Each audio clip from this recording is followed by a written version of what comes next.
بسم الله الرحمن الرحيم إن الله وملائكته يصلون على النبي يا أيها الذين آمنوا صلوا عليه وسلموا تسليما اللهم صل على سيدنا محمد وعلى آله وصحبه أفضل صلاتك وعلى معلوماتك وبارك وسلم. بسم الله الرحمن الرحيم.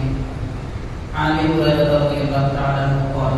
رأيت 70 من أصحاب الصفة ما منهم رجل عليه رداء اما ازار و اما کساء. معزز حاضرین محترم سامعین السلام علیکم ورحمۃ اللہ وبرکاتہ. صحیح بخاری شریف کی یہ حدیث نمبر 443 ہے. اس میں بتایا جا رہا ہے کہ حضرت ابو ہریرہ رضی اللہ تعالیٰ عنہ فرماتے ہیں میں نے اصحاب صفہ یعنی وہ صحابہ کرام جو حضور نبی کریم صلی اللہ علیہ وسلم سے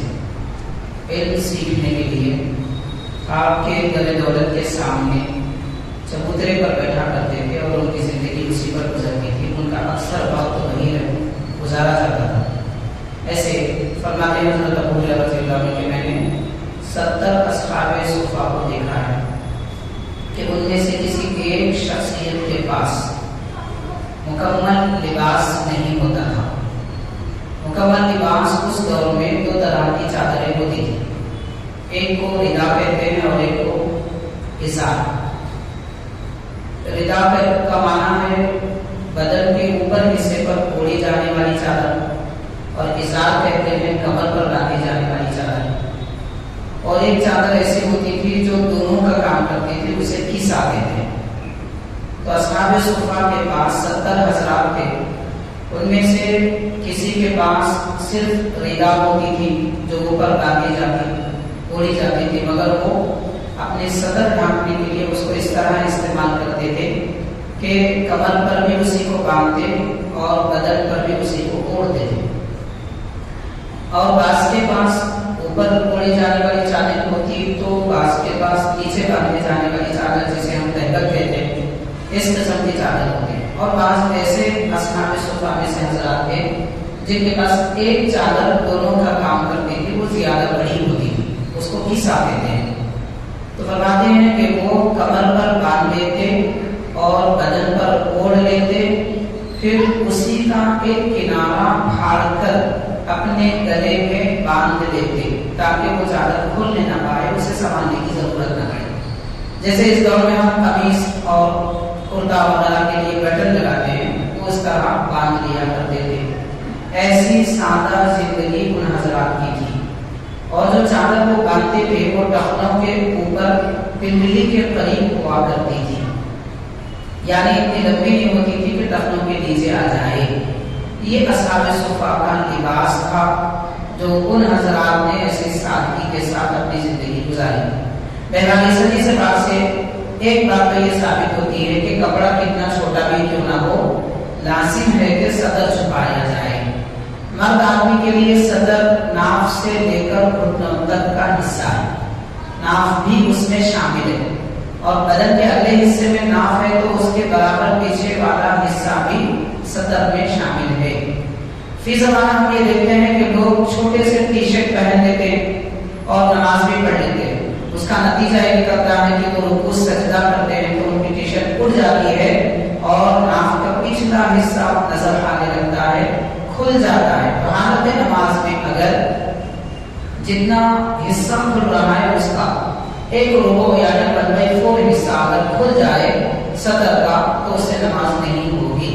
تو بہت سارے لوگ ایسا لباس پہنتے ہیں کہ رکوع سجدے کی حالت میں ان کا دامن اڑ جاتا ہے جس کی وجہ سے نماز نہیں ہوگی.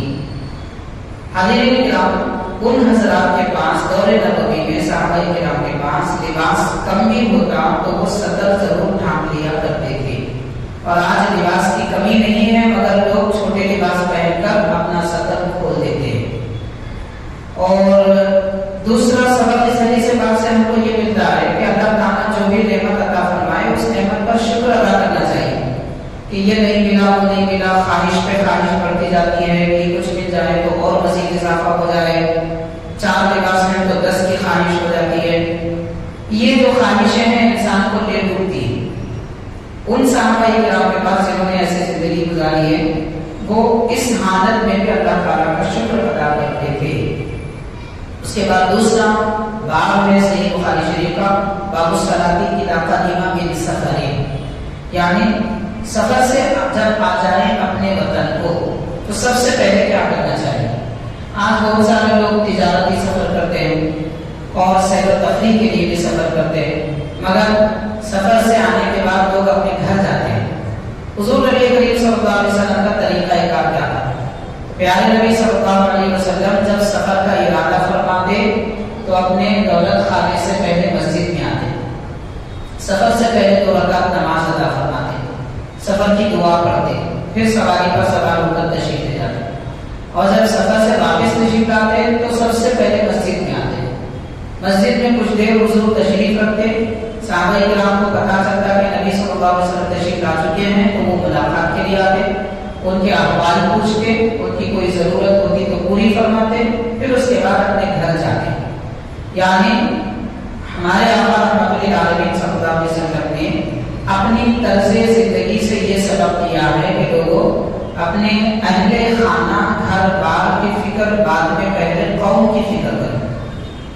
تو قوم کی فکر ہر آدمی کو ہونی چاہیے، خاص طور پر ان لوگوں کو جو قوم کے ذمہ دار ہوتے ہیں اور قوم کی باگڈور سنبھالے ہوئے ہوتے ہیں، چاہے کسی بھی اعتبار سے کیوں نہ ہو۔ یعنی قوم کے جو ذمہ دار ہوتے ہیں وہ علمی میدان کے الگ ہوتے ہیں، ان کے معاش اور ان کی ضروریات زندگی کے اعتبار سے کچھ الگ حضرات ہوتے ہیں، اور ان کی سیاسی حالت درست کرنے کے لیے کچھ اور حضرات ہوتے ہیں۔ تو جو بھی ذمہ دار ہے ان کا کام یہ ہے کہ پہلے وہ قوم کی طرف توجہ کریں کہ ہماری قوم کی حالت کتنی بری ہے اور ان کو کیسے اچھا بنایا جائے، ان کی ضرورت کیا ہے، اسے کیسے پوری کیا جائے۔ نبی پاک صلی اللہ علیہ وسلم سفر سے واپس تشریف لاتے تو بھی پہلے مسجد میں تشریف لاتے، چنانچہ وہ حدیث پاک ہے، حضرت جابر بن عبداللہ رضی اللہ عنہ فرماتے ہیں اتیت النبی صلی اللہ علیہ وسلم وهو فی المسجد، کہ میں حضور پاک صلی اللہ علیہ وسلم کی خدمت میں آیا اور دیکھا کہ حبیب پاک صلی اللہ علیہ وسلم مسجد میں تشریف فرما ہے جبکہ آپ سفر سے واپس ہوئے ہیں، اور مسجد میں تشریف لا کر اس وقت جو کہ چاشت کا وقت تھا، اس لیے حضور پاک صلی اللہ علیہ وسلم نے سب سے پہلے مسجد میں تشریف لا کر 2 رکعت نماز چاشت ادا فرمائی۔ چاشت کی نماز کا وقت سورج اچھی طرح نکل کر آسمان میں کم از کم 2 نیزے بلند ہو جائے، 2 بھالے، جس کو ہم اپنے اندازے سے کہہ سکتے تو کم از کم 5 میٹر، سورج نکلنے کے بعد کم از کم 5 میٹر بلند ہو جائے،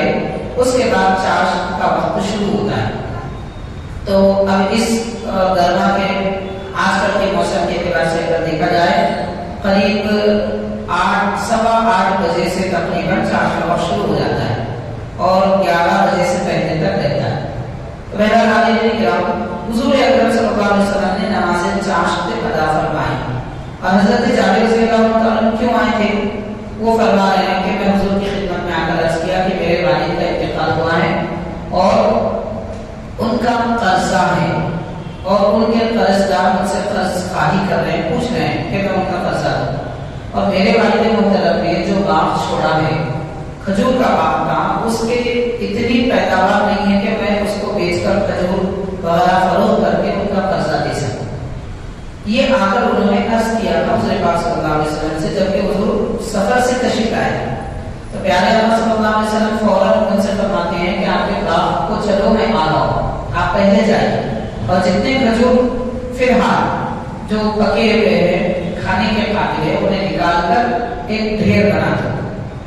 حضرت جابر بن عبداللہ رضی اللہ عنہ فرماتے ہیں میں گیا اپنے باغ میں اور سارے کھجور ایک طرف لا دیے، حضور پاک صلی اللہ علیہ وسلم پہلے میرے پاس تشریف لائے اور وہ کھجوروں پر کچھ دیر حضور بیٹھ گئے، تشریف فرما ہو گئے، پھر اس کے بعد فرمایا کہ تم اپنے قرض خواہوں کو بلاؤ، جو بھی تم سے قرض مانگتا ہے واپس جس کو بھی کرنا ہے بلاؤ، اور ان کو کھجوروں میں سے دیتے ہو، جس کا جتنا قرضہ ہے اتنی قیمت کے کھجور دے دو۔ تو حاضرین حضرت جابر رضی اللہ عنہ فرماتے ہیں کہ اتنے کھجور تھے کہ کوئی آدمی آسانی سے اس پہ بیٹھ سکتے تھے، کوئی آدمی بیٹھا ہوا تو جو ایک مقدار بلندی کی ہو سکتی ہے اتنی مقدار میں، لیکن جب میں وہ کھجور قرض مانگنے والوں کو دینے لگا تو میرے والد کے جو قرض تھے اس کا حساب حضرت باری جامع نظامیہ شیخ الاسلام رحمۃ اللہ علیہ نے اپنی کتاب میں اس کا حساب اس زمانے کے حساب سے کر کے بتایا ہے، تقریباً 9 لاکھ سے زیادہ قرضہ تھا۔ تو وہ کھجور کو دیتے رہے، سارا قرضہ ادا ہو گیا، جتنے کھجور تھے وہ تین باقی رہے۔ تو نبی پاک صلی اللہ علیہ وسلم کی حیات طیبہ کے طریقے سے یہ معلوم ہوتا ہے کہ سفر سے بھی حضور تشریف لائے ہیں تو تیار ہونا، فریش ہونا، جسے ہم اپنی زبان میں کہتے ہیں، یہ سب معاملے بعد میں، پہلے اپنی قوم کا دکھ درد، ان کی تکلیف کم کر دی جائے اور ان کی ضروریات زندگی میں ان کے ساتھ غم خوانی کی جائے۔ یہ تعلیم حبیب پاک صلی اللہ علیہ وسلم نے اپنی امت کو عطا فرمایا ہے۔ تو بہرحال یہ 2 احادیث شریفہ ہیں جس میں نبی پاک صلی اللہ علیہ وسلم کی زندگی کے حالات اور صحابہ کرام کے لباس کی کیفیات بیان کی گئی ہیں۔ آپ سوال ہے تو فرما دیجیے۔ یہ قوم کی طرف توجہ کرنا، لوگوں کی ضرورت پوری کرنا، اس کا یہ مطلب نہیں ہے کہ گھر والوں کو نظر انداز کرو۔ والدین ہیں، اولاد ہیں، بیوی ہے، بچے،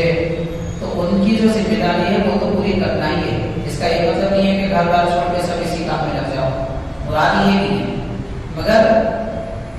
قوم کی طرف توجہ کی زیادہ ضرورت ہے۔ اہل خانہ کی طرف توجہ نہ بھی ہو، اس اعتبار سے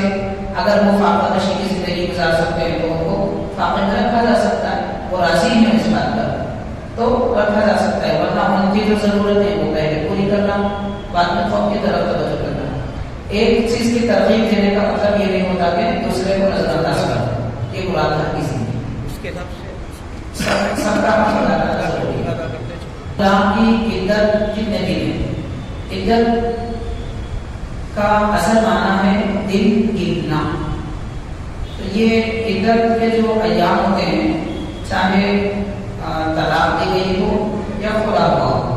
دونوں کے لیے چونکہ خلا ہونے کے بعد بھی طلاق ہی لکھی جاتی ہے اور خلا کا حکم بھی ایک طلاق تعین کا ہے۔ طلاق کے بعد میں بیوی شوہر سے جب جدا ہو جاتی ہے تو 3 ایام گزارنا ہے۔ 3 ایام کا مطلب ہر مہینے کے زیادہ سے زیادہ 10 دن۔ تو اس اعتبار سے اگر کہا جائے تو 3 مہینے کی عدت ہوتی ہے۔ البتہ شوہر کا انتقال ہو جائے تو اس کی عدت 4 مہینے 10 دن۔ تو چاہے طلاق کی عدت ہو چاہے خلا کی عدت ہو، یہ دونوں 3 مہینے، اور شوہر کے انتقال کی عدت 4 مہینے 10 دن۔ اس درمیان میں عدت کا حکم کیا ہے کہ جو عورت مطلقہ ہو چکی ہے یا خلا اس کو دیا گیا ہے وہ اپنے شوہر کے گھر میں رہے گی، شوہر جہاں رکھا تھا اسی گھر میں رہے گی ان ایام کے گزرنے تک، عدت پوری ہونے تک، اور بنا ضرورت شرعی کے، شرعی ضرورت کے بغیر وہ اپنے گھر کے باہر نہیں نکل سکتی، رشتہ داروں کے پاس نہیں جا سکتی، دعوتوں میں شرکت نہیں کر سکتی۔ ہاں البتہ کوئی اس کے گھر کا سودا، کھانا پینا وغیرہ کا انتظام کرنے والی کوئی بھی نہیں ہے تو صرف اس کام کے لیے نکل کے پھر جلدی واپس ہو سکتی ہے۔ پر لازم ہے کہ جب تک بیوی اس کی عدت میں ہے، اور اگر بچے بھی ہیں تو بچوں کی کھانے پینے کا نفقے کا انتظام بھی کرنا اور بیوی کا بھی کھانے پینے کا انتظام کرنا شوہر پر لازم ہے۔ اگر وہ نہ کرے تو شرعی طور پر قاضی وقت، یعنی جو فیصلہ کرنے والے ذمہ دار ہوتے ہیں، حاکم ہے، بادشاہ ہے، ان کے پاس جانا چاہیے۔ ہم اس دور میں بڑے کسی ادارے سے جیسے جامع نظامیہ ہے وہاں سے فتویٰ حاصل کریں اور قانونی جو کارروائی ہو سکتی ہے وہ کی جائے اور اس سے وصول کیا جائے۔ دینا بہرحال شوہر پر لازم ہے، اگر وہ نہ دے تو قانونی طور پر لیا جا سکتا ہے۔ یہ عدت گزاری کیوں جاتی ہے یہ بات سمجھنا ہے سب سے پہلی بات یہ کہ اگر شوہر سے طلاق ہو چکی ہے تو کوئی بھی خاتون ہو، دین یہ کہتا ہے کہ اس کو بغیر شوہر کے نہیں رہنا چاہیے۔ اگر ایک طلاق ہو گئی تو وہ فوراً دوسرے سے نکاح کرے، لیکن فوراً نکاح اس لیے نہیں کرنا ہے، 3 مہینے کم از کم، زیادہ سے زیادہ، اور کم از کم 2 مہینے 10 دن لگتے ہیں، کم از کم 2 مہینے 10 دن، زیادہ سے زیادہ 3 مہینے۔ لوگوں کو فرق کرنا نہیں معلوم ہوتا، اس وجہ سے 3 مہینے کہہ دیتے ہیں۔ یہ اس وجہ سے ہے کہ اگر شوہر سے اس عورت کو اولاد کی امید ہو تو وہ کب پتا چلے گا؟ یہ 3 مہینوں کے درمیان میں پتا چلے گا۔ اگر اولاد کی امید ہے تو پھر دوسرے سے اگر نکاح کرے گی تو حمل میں خلل ہو جائے گا، دو آدمی کے نطفے مل جائیں گے جس کی وجہ سے اولاد کی نسبت کس کی طرف کرے، باپ کون ہے، یہ معلوم کرنا اصل مقصد ہے۔ نسب باقی رکھنے کے لیے شریعت نے یہ حکم دیا۔ اب دوسرا، شوہر کے انتقال کے بعد اتنی مدت کیوں؟ اس لیے کہ وہاں غم بھی ہے، تو آدمی عورت کا غم جلدی نہیں کرتا، اس وجہ سے وہاں مدت بڑھا دی ہے، یہ وجہ ہے۔ بعد میں اور طلاق کے بعد میں شوہر کے گھر میں شوہر رکھے گا مگر پردے میں رہیں گے، ملاقات نہیں کر سکتے، بات چیت بھی نہیں کر سکتے، دیکھنا بھی جائز نہیں ہے۔ یہ صرف اس کی عدت سے مراد جو ہے کہ شوہر کے انتقال کی عدت، خلا کی عدت بھی اگر ہو تو ماں باپ کے گھر میں ہے تو وہیں رہنے دینا چاہیے، پہلے تو جانا نہیں چاہیے، اگر گئے ہیں ماں باپ کے پاس تو پھر وہیں رہنا دینا چاہیے۔ جی، بچی اور بچہ دونوں بھی اگر ہوں تو ہفتے میں ایک مرتبہ یا کوئی بھی ایک دن مقرر کر کے باپ سے ملاقات کی اجازت بھی لازم ہے، مگر اولاد 6 سال اور 8 سال تک ماں کے پاس رہے گی، اس کے بعد پھر باپ اپنے پاس لے سکتا ہے، اس کو حق نظارت لیتے ہیں، وہ لینے کا حق۔ تو 6 اور 8 سال کے درمیان تک ماں کے پاس اولاد رہے گی، اس کے بعد باپ اگر چاہے، اولاد اگر اپنی مرضی سے باپ کے پاس جانا چاہے تو جا سکتے ہیں۔ چاہے عورت اپنے شوہر کو ختم بھی کرا دے یا پھر شوہر کا انتقال ہو جائے یا شوہر طلاق دے دے، ہر صورت میں اولاد جب تک کہ 6 یا 8 سال کی عمر کے درمیان ہے ماں کے پاس رہے گی۔ اس عمر کے بعد میں بچے کو اختیار ہے، وہ جس کے پاس چاہے رہے، اس کو اختیار دیا جائے گا، وہ مرضی باپ کے پاس رہنا چاہے تو رہے، ماں کے پاس رہنا چاہے تو رہے، شریعت کا بھی یہی حکم ہے۔ اس وقت میں نماز نہ پڑھنا جائز نہیں ہے بلکہ حرام ہے۔ 3 اوقات ہیں، ایک تو صبح سورج نکلنے کے وقت میں، شام میں سورج ڈوبنے کے وقت میں، اور درمیان میں سورج ڈھلنے کے وقت میں، اس کو کہتے ہیں زوال۔ تو یہ زوال کا وقت اگر ہم تقریباً ہر مہینے میں آہستہ آہستہ بدلتا رہتا ہے، اگر سال بھر کا ہم ایک ساتھ اگر بیان کریں تو 12:15 سے لے کر 1:15 تک، کبھی کم زیادہ ہوتا ہے، 12:40 بھی ہو جاتا ہے، 12:30 بھی ہو جاتا ہے، 12:22 بھی ہو جاتا ہے، کبھی 12:15 بھی ہو جاتا ہے۔ تو 12:15 سے لے کر 1:15 تک تقریباً 1 گھنٹہ ایسا ہوتا ہے کہ اس میں نماز نہیں پڑھنا چاہیے، اگر اپنے کو وقت معلوم نہ ہو تو۔ آج کے دن کا وقت معلوم ہے تو ہم معلوم کر کے ماشاء اللہ کیلنڈر وغیرہ میں لکھا ہوا ہوتا ہے، اس کے حساب سے نماز پڑھ سکتے ہیں۔ تو بہرحال یہ درمیان کے اتنے وقت میں زوال کا وقت ہے، سورج ڈھلنے کا وقت ہے، اس وقت میں نماز پڑھنا حرام ہے، چاہے وہ فرض نماز ہو، قضا نماز ہو، نفل نماز ہو، کوئی بھی نماز ہو نہیں پڑھ سکتے۔ البتہ عصر کے بعد اور فجر کے بعد یہ 2 اوقات میں نفل نماز پڑھنا مکروہ ہے، قضا پڑھ سکتے ہیں، فرض ادا کر سکتے ہیں عصر کے فوراً بعد سورج ڈوبنے سے پہلے تک، اور فجر کے فوراً بعد سورج نکلنے سے پہلے تک، یہ 2 اوقات میں نفل نماز پڑھنا مکروہ ہے، حرام نہیں ہے، مکروہ ہے۔ اگر کوئی ایسا کرتا ہے تو وہ عمل ناپسندیدہ ہے، تو پہلے پڑھی جائے گی۔ اگر کسی کی جماعت کے ساتھ میں فجر چھوٹ جائے تو وہ نماز سے جماعت ہونے کے بعد فرض بھی پڑھے گا، سنت بھی پڑھے گا، پھر فرض بھی پڑھے گا، جماعت چھوٹی ہو تو۔ اگر جماعت نہیں چھوٹی ہے تو جماعت میں شامل ہو گیا، سنت نہیں پڑھا تھا تو پھر فرض کے بعد میں سنت نہیں پڑھ سکتے، سنت چھوٹ گئی ہم نہیں پڑھ سکتے، جی اس کا کوئی وقت نہیں ہے، جو چھوٹ گئی تو اس کا وبال اپنے اوپر ہے۔ جیسے آج کل جو اذانوں کا وقت ہو رہا ہے مثال کے طور پر، اس سے تقریباً 25 منٹ پہلے تک بھی تہجد کا وقت باقی رہتا ہے، یا پھر صبح صادق کا جو وقت شروع ہو رہا ہے، صبح صادق کے وقت تک تہجد کا وقت ہے، جی پہلے تک بھی پڑھ سکتے ہیں، تہجد پڑھ سکتے ہیں، 10 منٹ تھوڑا فاصلہ رکھ کے 10 منٹ پہلے تک پڑھ سکتے ہیں۔ جیسے قرآن مجید میں آئے بلاغت کرمنا بنی آدم، اللہ تعالیٰ نے فرمایا ہم نے انسان کو فضیلت عطا فرمائی، تو شرافت، بزرگی، فضیلت یہ انسان کے لیے، اور انسان کے اندر جو خوبی ہے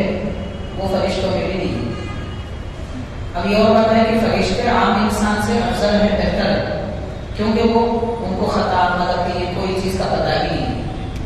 افضل ہیں انسان سے، عام انسان سے فرشتے افضل ہیں، مگر خوبی جو انسان کے اندر ہے وہ فرشتوں میں نہیں ہے۔ اسی لیے اللہ تبارک و تعالیٰ نے انسان کو اپنا خلیفہ بنایا۔ قرآن مجید میں آیا کہ ہم نے آدم علیہ السلام کو خلیفہ بنا کر زمین میں بھیجا۔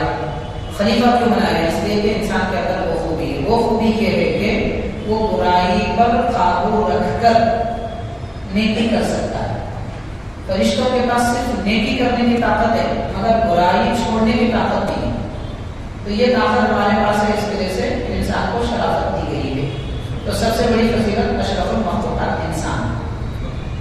جی، سب سے بدتر شیطان، اور کوئی چیز نہیں ہے، بس شیطان سب سے بدتر ہے۔ سفر کا مہینے کا نام ہی سفر المظفر، یعنی وہ مہینہ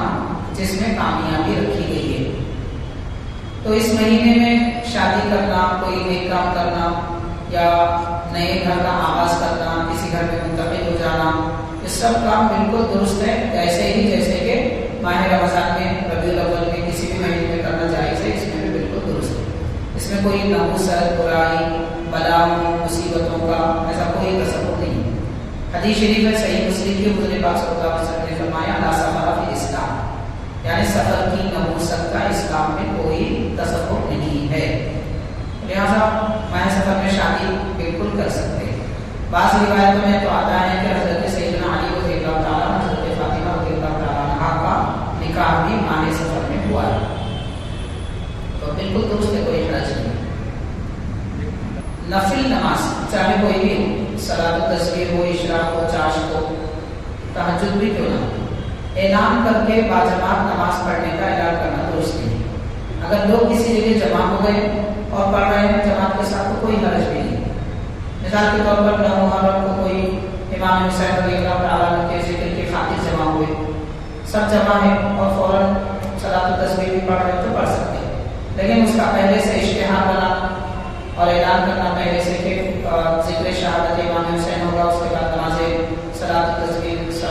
نماز یہ پڑھی جائے گی، تو ایسا اعلان کرنا درست نہیں، بلا اعلان کے پڑھ سکتے ہیں، کر سکتے ہیں، کوئی حرج نہیں۔ کاروبار میں کسی چیز کی قیمت اضافہ لینا، شریعت مطہرہ اس کے بارے میں کوئی قید نہیں رکھتی، جتنا چاہے اضافہ لے سکتے ہیں، قیمت جتنی بھی لکھی ہوئی، اچھا جو قیمت لکھی ہوئی ہے اس پر اس سے زیادہ دیکھیے کہ جب کوئی چیز ہماری اپنی ملکیت کی ہوگی تو شرعی طور پر جو قیمت لکھی ہوئی ہے اس سے اضافہ بھی دینا درست ہے، یا تو پھر وہ قیمت ہٹا دینا، قیمت ہٹا دے کے دے سکتے ہیں، یا قیمت کو باقی رکھ کے بھی کہہ سکتے ہیں کہ بھائی ہم کو اس میں نقصان ہے اور ہم زیادہ لینا چاہیں دے سکتے ہیں، ہماری ملکیت ہے تو ہم اضافہ دے سکتے ہیں۔ البتہ کوئی ایسی چیز ہے جس کی لوگوں کو ضرورت ہو اور وہ ضرورت کی چیز کو روک کر زیادہ قیمت میں دینا وہ حرام ہے۔ جیسے مثال کے طور پر چند دنوں پہلے جو ٹماٹر وغیرہ کی بات چل رہی ہے وہ ناجائز ہے، اور عام طور پر بعض ضرورت کے دنوں میں جیسے کرفیو وغیرہ ایسے موقع پر لوگ اچانک قیمت میں تمہیں اضافہ کر دیتے ہیں، وہ حرام ہے، کیونکہ اس وقت لوگوں کو ضرورت ہے اس کی، اور وہ جو قیمت پہلے سے طے ہے 10 روپے، وہ اس کے دینے میں ہم کو نقصان نہیں ہے، تو پھر اس کی قیمت 20 روپے کرنا جائز نہیں۔ عام دنوں میں کوئی بھی قیمت کر سکتے ہیں، اپنا اختیار دے سکتے ہیں، لیکن حضور پاک صلی اللہ علیہ وسلم نے کیا فرمایا اس کو بھی دیکھنا چاہیے۔ پیارے آقا صلی اللہ علیہ وسلم نے فرمایا نفع کم لو صحیح تولو، نفع کم لو صحیح تولو، اس میں برکت ہے، تو تولنا صحیح اور نفع کم لے، برکت ہے تو برکت ملے گی۔ اگر ہم کو برکت چاہیے تو قیمت کم قیمت میں دیں، اگر صرف پیسہ چاہیے تو زیادہ قیمت میں دیں، لیکن شرعی طور پر ناجائز تو نہیں ہے۔ ٹھیک ہے، اللهم صل على سيدنا محمد وعلى اله وصحبه افضل صلوات وبارك وسلم۔ ربنا آتنا في الدنيا حسنة وفي الآخرة حسنة وقنا عذاب النار، اللهم احفظنا من كل بلاء الدنيا وعذاب الآخرة، صلى الله تعالى